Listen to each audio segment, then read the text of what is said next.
I am Cecilia Sisse with news from the Sierra Leone Broadcasting Corporation in Freetown. Your top stories this morning. Vice President of Liberia, Koung, is in Sierra Leone to discuss the country's Killing Up Nutrition movement. Petroleum Regulatory Agency shuts down Connect fuel station in Grafton. And the Ministry of Agriculture provides landing craft to farmers in Pujeon and Bond districts to ferry agricultural products to and from the farm. These stories and more, plus sport and entertainment, are all lined up in this edition of News Hour. Stay with us.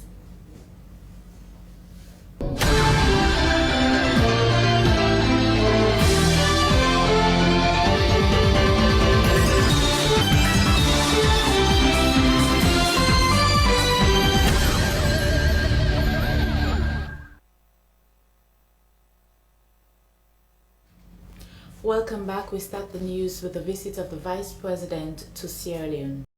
The Vice President of Liberia, Koung, is on a state visit in Sierra Leone to have engagement with President Bill, Vice President Mohamed Judah Jallow, other government officials and donor partners on the Scaling Up Nutrition movement SON.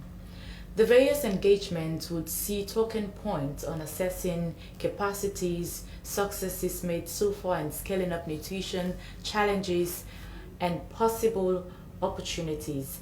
The visit aims to enhance understanding, share knowledge, and identify actionable solutions to address nutrition challenges in Liberia using the Sierra Leonean approach. The goal is to gather political support, align priorities, mobilize resources, catalyze multi-sectoral action, and demonstrate leadership which would accelerate progress towards ending malnutrition in Liberia and create an enabling environment for sustained and coordinated action across sectors and stakeholders. It could be recalled that the Vice President of Sierra Leone, Dr. Mohamed Judah Jallow, made similar visit to Liberia, where he showcased gains made in nutrition with encouraging statistics in Sierra Leone. Sierra Leone joined SON movement on January 16, 2012, with a letter of commitment sent to the Secretariat in Geneva by the then Minister of Health, Zainab Hawa Bangura. And away from that, the Petroleum Regulatory Agency (PRA) has closed Connect fuel station in Grafton because it was alleged that they contravened the PRA Act, which is selling above government recommended price of 30 leones per litre. Cynthia Kamara was with the PRA team in our report.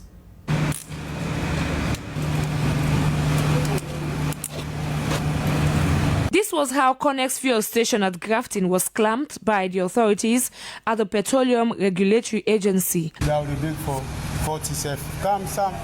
Cambo. Big. Cambo, Kyle, Puso. The move came after an alleged video making rounds on social media showed a fuel attendant at Connect Grafton selling petrol above government recommended price, which is contravention of PRA set standards. The consequences of the license revocation is endless. It's going to be endless. And when we revoke your license, it means you are not in operation anymore. You are not operating. If you operate, you're operating illegally, and it's also a new ballgame. We cannot tolerate those behaviors. I mean, things are difficult, and you don't have to sell above government recommended prices in crisis period. It's a signal we are sending because a lot of people would like to take advantage during crisis period. The downstream sector is a regulated sector. There are rules that you have to abide by.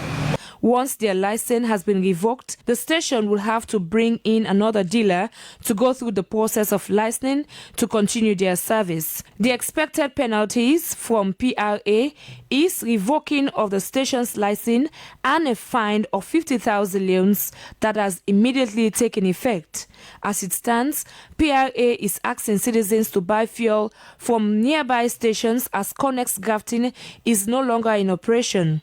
The agency disclosed that they are ready to take action against any other station that will violate the law or the agency by refusing to sell or selling above the government recommended price of 30 leones per litre. However, journalists were informed that there are enough fuel products in the country that will last till third week in July. For SABC News, Cynthia Kamar reporting. The Ministry of Agriculture has provided learning crafts to farmers in Pujaun and Bond districts to ferry agricultural products to and from the farm. The handing over of the two 20 tons capacity landing craft with a 25 horsepower outboard machine was done by the Minister of Agriculture, Dr. Henry Musakpaka, at Tumabom and Bondapi, respectively. Seba Samora sent us this report from Bo. Despite important advances by coming and gone governments, this country has trod along unsustainable routes towards food sufficiency. This, some analysts say, might be due, at least in part, to the absence of adaptive management in the agriculture sector. The introduction of landing crafts or floating agriculture among the current strategies employed by the Ministry of Agriculture in the apt estimation of the Minister of Agriculture and Food Security, Dr. Musa Hendrik Baka, will be the biggest game changer of the game between rice importation and local content. President Bio, in his wisdom, knows farmers cannot produce at the level that they really want to and that they can if they don't have the right sort of support. This landing craft is one huge investment that is a game-changing investment for the farmers here so that they can make the feed salon dream come true. In addition to this, we've given other equipment, rice mills, threshers, everything so that the farmers, and we've done it well ahead of time so that the farmers can use it to process rice and feed this community, feed Bond and feed Sierra Leone. For the farming communities of Toma in Boom Chiefdom, Bond District, and Bondapi in the Banga Chiefdom, Pujaun District, the arrival of the landing crafts in these communities will aid in the production and processing of rice, as can be measured by the joyful welcome accorded the landing crafts into the two communities. It is no secret, said the paramount chief of Boom Chiefdom, Mada Kaipumu, that the landing crafts will help to keep feed salon alive, because they will surmount the challenges of transportation within and around riverine communities such as Bondapi and Toma. The president of the Federation of Sierra Leonean Farmers, Yata Sama, resounded the clarion call made by the manager of the Sierra Leone Rice Agro-Industrial Cluster Project, John Madasina, for farmers to remain true and committed to the cause of farming, as she says that their absence had been a major sticking point in the history of farmers and farming in the country, while applauding government for the provision of the threshers and rice millers, among others, which the minister earlier handed over to farmers through the Farmers Federation.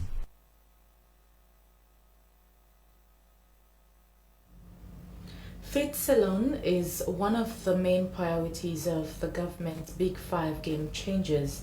In adherence to this call, our food company, a Sierra Leonean owned, has cultivated 26 acres of rice farm and a cassava plantation of over 20 acres in Bompe Chiefdom, Buya Chiefdom, Karune District, Northwest region. Ibrahim Samora was at the farm and tells us more. Rice is the major staple food in Sierra Leone, and this stretch of land is over 26 acres of rice farm. It is being cultivated by an indigenous company, Our Food, and the workers were inhabitants from the surrounding villages. For the past days, they were busy plowing and broadcasting the rice as the rains have begun to usher in the farming season. Presently, we're working on a 26 acre of land, planting rice. This is a rice farm. Yes, we purposely prepared this land for rice farming, land rice farming. He said they embarked on the project in adherence to the clarion call of President Bio's Feed Salon agenda, which he said resonates with the company's vision by making agriculture as an engine of economic growth and food security. I came about this project because we were asked to feed salon, and I know it won't come by magic. we have to do something. And this is one of the actions, the work that we are doing to fast-track the project Feed Salon. Indigents of Bompe expressed their joy working in the farm. They said agriculture is their main livelihood, describing the project as timely. Glad and support that is supporting how they pass. It's all like we don't put safe now the tongue. We know get right now, and we're glad. Right now, we don't get easy policy. This dark now, this time. They cited access to safe drinking water and other wash facilities as perennial challenge, making Buea Chiefdom as one of the most deprived in Karine districts. Here is the cassava farm. It is a 26-acre of plantation and was planted some months ago. Mr. Sharif took us on a conducted tour. After rice, people do consume more of cassava, either through gari, fufu, or ebe. So this is all to just bring about the food security the president is talking about. The project also caters for livestock with plans to cultivate groundnuts, cashew, fish ponds, but access to funding was identified as a major challenge. This is where the company is looking forward for government interventions or support from donor partners. Ibrahim Samura, Freetown. Sierra Leone Ambassador to Turkey Mohamed Hassan Kaysamba has participated in the General Assembly of the Turkish Business Councils and Commercial Diplomacy Forum and Award Ceremony at the Lutfi Kida International Congress and Exhibition Center in Istanbul. This year's event saw the appointment of a new chairperson and executive board members for 151 country-based business councils that would superintend business relations in other countries, including Sierra Leone. Ambassador Kaysamba used the occasion to hold bilateral engagements with a new chairperson with aim to strengthening trade relations between the two countries in the Foreign Economic Relations Board of Turkey, assigned with the task of organizing and managing the foreign economic relations of the Turkish private sector. In a similar event, Ambassador Kaysamba also joined his colleagues African ambassadors in celebrating TAD's award ceremony. TAD is a Turkish company that focuses on increasing cooperation between African countries and Turkey. Now, away from that, the National Protected Areas Authority, together with the Ministries of Environment and Lands, have demolished structures at the cassava farm Wetland area. This was in conformity with their tireless effort in protecting Sierra Leone's rich biodiversity, wetlands, and marine ecosystems, among others. Esther Marie Samoa witnessed the demolition exercise and compiled this report. A wetland is a distinct ecosystem that is flooded or saturated by water, which the current looks of this land on a cassava farm fits the description for wetland. Over the years, the activities of some people are gradually depleting the unique ecosystem of this land. Key among the unjust activities meted on such ecosystem is the erection of houses, which some of the people claimed to have obtained the lands from authorities in the governance structure. I am born. I grew up. I've been there up and under. And people land, I don't been there today. So this place, we can't meet this place. Nobody not been there. We try to develop here small things. There was no one here. We developed the area. In fact, we were the ones that contributed for 200 million oleons to construct a retaining wall. We have supporting documents to prove that this property is ours, but we cannot fight the government. We are pleading for government to tender mercy on us, as we don't have anywhere to go with our families. We don't care health. We don't able fit. This is not government property. So we all not government. But they are not the day before we. I no get sign a bake me the bake then I then so they ask people there for bake for we. The move by the National Protected Areas Authority and its partners to demolish structures on the wetlands at Cassava Farm is to restore and maintain the integrity of such an ecosystem. The Deputy Executive Director of the National Protected Areas Authority, Dwight Z.K. Sharif, said before they embarked on the demolition exercise, they had on several occasions engaged its encroachers to desist from putting up any structure on the land, but noted that their efforts to stop them proved futile. We are not only demolishing and abandon. As we've demolished, we're going to make sure we have security presence here, because we don't want any other person to encroach again for the second time or for the third time or whatever. So the other structures that you've seen, because of the seawater coming up, the machine is unable to definitely do an activity there. So based on what we've done so far, NPA now is going to continue with an exercise of physical demolition of the balance structures. And that we have drawn a line that, beginning from that line that has been drawn, on this side, we do not want to have or to see any structure on the other part of the pass road. Executive Director of NPPA, Thomas Faya Kamara, encouraged the affected persons to tender their supporting documents to their claims, noting that actions will be taken against any NPPA staff that had a hand in selling lands. He, however, reaffirmed government commitment in tackling land grabbing, especially those within their legal jurisdiction. Esther Marie Samora, SLBC. The Village and Loan Saving Account, VILSA, is a financial model that has boosted rural economies. This model has been introduced by most implementing partners of the European Union's funded projects in the country. As Princess Gibson reports, Simbex Women's Development Group in Kenema, funded by Irish Aid, represent women that have been financially empowered by the VILSA scheme. One indicator of human development is associated with financial status. A recent financial model that has taken center stage of development programs to boost rural economy is the Village Savings and Loans Account, VSLA. The scheme is operated by groups with agreed set rules of financial contributions among members at a given period. It operates on less financial risks and funds easily accessible. The Simbex Women's Development Group Kenema represents financially empowered women by this scheme. It don't really help me. I don't join this club now. This scheme has financially empowered me. I used to grow 1 bag of groundnut. Now it is increased to 10 bags.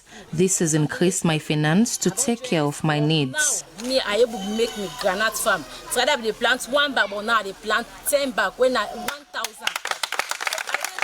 Now I can sit down in a lecture room, like say, I can feel say I like, because when you don't sit down in a lecture room, the lecture they say, I am a university student that was finding it difficult to pay my fees. I sat in the exams hall with fear of being driven outside because of lack of fees.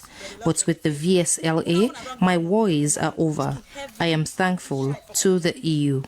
Seriously. So I tell Arisha, thank you. I be there for strong belly overdue. Me man no dey in town. So now they me tell me for deliver. I go to hospital. I was pregnant. When the time came for delivery, the doctor asked for a fee to perform cesarean section. I was devastated and my husband was not around. I ran to my VSLA leader with tears and she rescued me with a loan from my contributions. Charity say, "Bo, he said, I made this group here. How much you want?" I said, "Charity, I said, any money I want. I said, I get for give me. I get for call the money. What I need that moment. Then Charity get for count the money." The accounts of these women form part of the intervention of the Irish Aid under the European Union implemented by St. Sierra Leone. It also operates a credit union outlet in Kenema.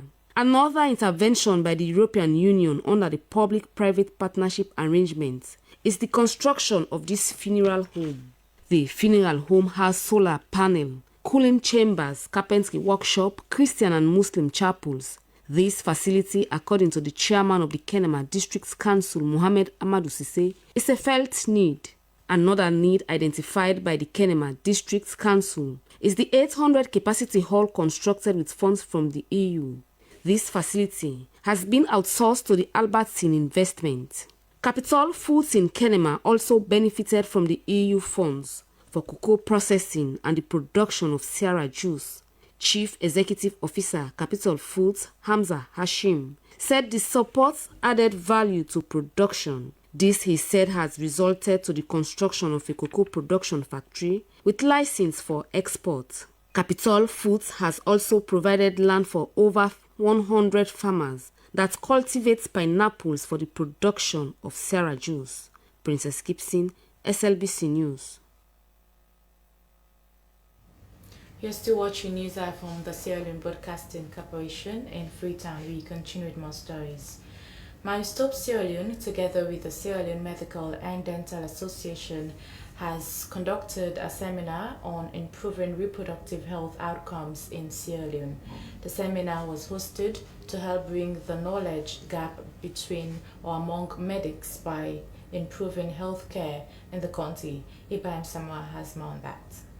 The seminar on improving reproductive health outcomes in Sierra Leone brought together doctors from the regions to lend their ears to the discourse. Unlike other countries, Sierra Leone has made some significant improvement in reducing maternal and mortality rate, but despite frantic efforts, there is more room for improvement. Speaking on the topic, Dr. Umfa Ibrahim Sise from Mary Stoops said in 2020, the maternal and mortality rate in the African region was 531 deaths per 100,000 live births, noting the region is accounted for 69% of global maternal deaths. The aim is to give total treatment. We know the component of PAC. Called. So you counsel the patient, you treat, and then you offer the family planning. Dr. Sise underscored the need to upscale sexual and reproductive health commodities, stating contraception reduces maternal and maternal rates significantly. Meanwhile, the Medical and Dental Association also used the event to launch a project on sickle cell. According to the president of the association, Dr. Freddie Coker, the project was launched in honor of their colleagues who died from sickle cell and to help reduce the burden of sickle cell in the country. He said they would increase public education about the disease, develop treatment guidelines on sickle cell, promote newborn screening and laboratory supports. Ibrahim Samura, Freetown.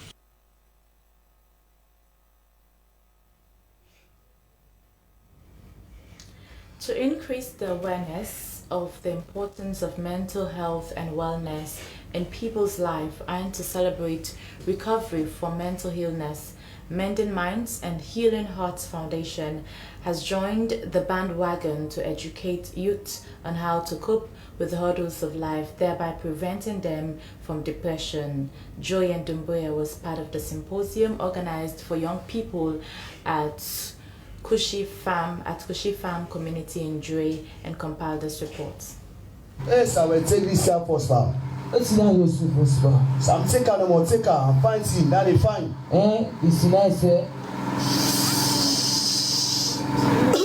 The Mental Health Symposium was gathered towards raising awareness on the state of mental well-being that enabled people to cope with the stress of life, realize their ability, learn well, and work well. The sensitization was part of Mending Minds and Healing Hearts Foundation's effort to redirect the mental well-being of young people in the country and to help them live with it without creating problems for society. The coordinator of Mending Minds and Healing Hearts Foundation, Albert Briwa, said that they are concerned at the speed at which young people were involved into harmful drugs like kush. He attributed short behavior to child abuse, trauma, social isolation, discrimination, stigma, and neglect. Michael Alex Conte from the Ministry of Health disclosed strides the ministry has made in addressing mental health issues in the country, and however plead their commitment to working with like-minded organizations to address mental health issues in the country. For SLBC, Joy Ndumbuya report. Now, as efforts to intensify the fight against substance abuse and the use of harmful drug, which currently threatens the country's youthful population, Armed Forces Wives Corporation Society met with women drawn from various barracks in the western area. The move was to enlighten them on the negative impact of substance abuse and the roles they should play to combat such menace. Aminata Fofana was with the team and our reports. Since the declaration of Kush on substance abuse as a public health emergency, many state and non-state actors have seen campaigning against the drug, and the latest to join the fight is the Armed Forces Wives Cooperative Society, a non-governmental organization seeking to promote issues of armed wives across the country. President of the society, Fatmata Binta Lavahun, said the intake of Kush and other harmful drugs by young people have now extended to the barracks by officers, and this, she noted, posed serious health, social and economic threats to the country, considering that some members of the security forces now consume these harmful substances. And picking na investments, picking na business. Now make you no more, you try hard, and see? And that's make we don't join now with government, the task force on drug abuse and substance abuse. We see level self can talk. She noted that the youth are the future of the nation, therefore parents must ensure to monitor their activities at home and urged the wives to report their husbands whom they know are using the drugs. Officers underscored the importance of the collective effort to end the fight and gave stern warning to officers in the habit of smoking to deviate from the act, as defaulters will be seriously charged. Let me make sure we carry the message, we continue to pass the message, till we man them, till we work them, till we begin them, till we fumble them. Let them know how serious this is, and let we all put hands together and fight this problem when we get, for them we will put them to rest. The women were placed with the message from the society demonstrated through drama and pledged to be part of the fight. SLBC News, Aminata Fofana.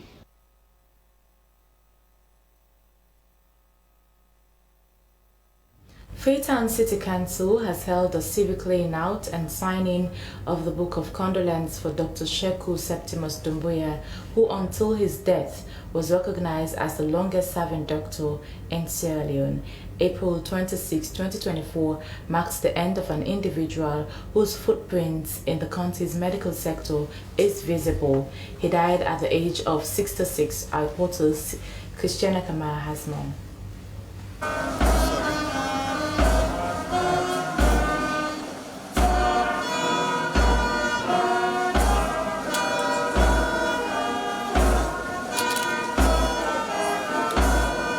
The civic laying out and the signing of the Book of Condolence for Dr. Sheku Septimus Doumbouya was solemn and meaningful, as Dr. Doumbouya's passing on April 26th marked the end of an era for Sierra Leone, who until his death was recognized as the longest-serving doctor in the country.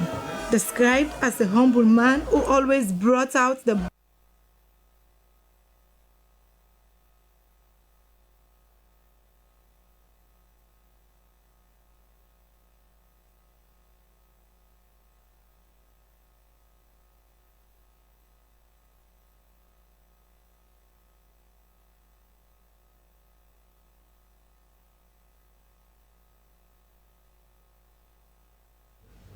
Well, it's now time for our international news.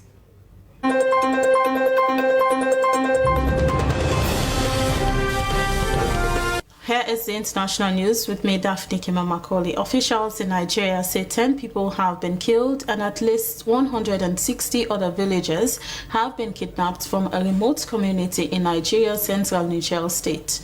A local official told the BBC that a large number of armed men suspected to be from Nigeria's militant Islamist group Boko Haram invaded Kuchi village. Those kidnapped were mostly women and children, while those killed include local hunters who were providing security for the area.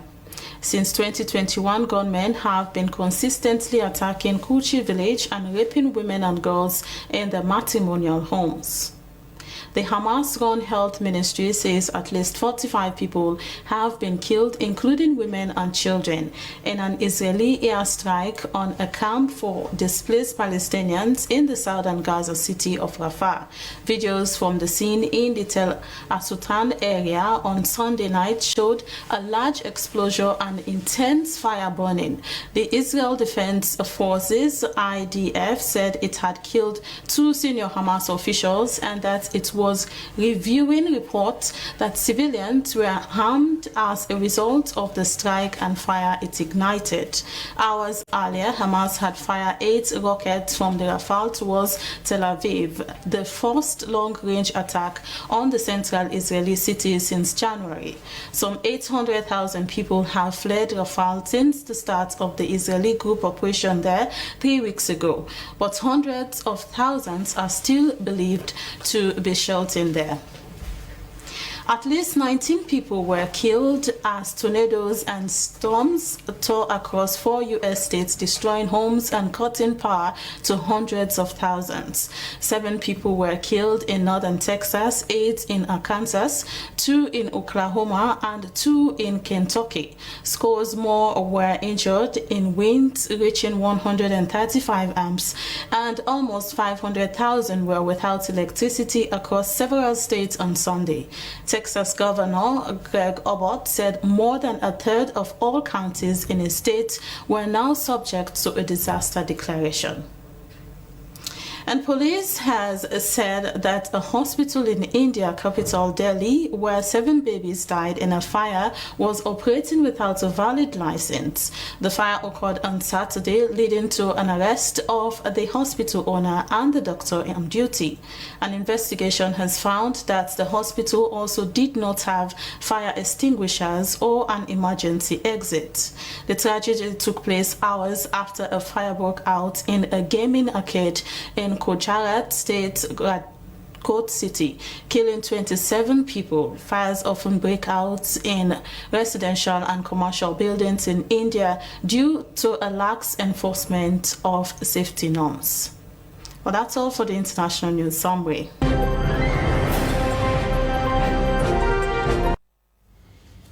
And thanks to Daphne Kimamakwali for that update. We continue with more stories in the bulletin.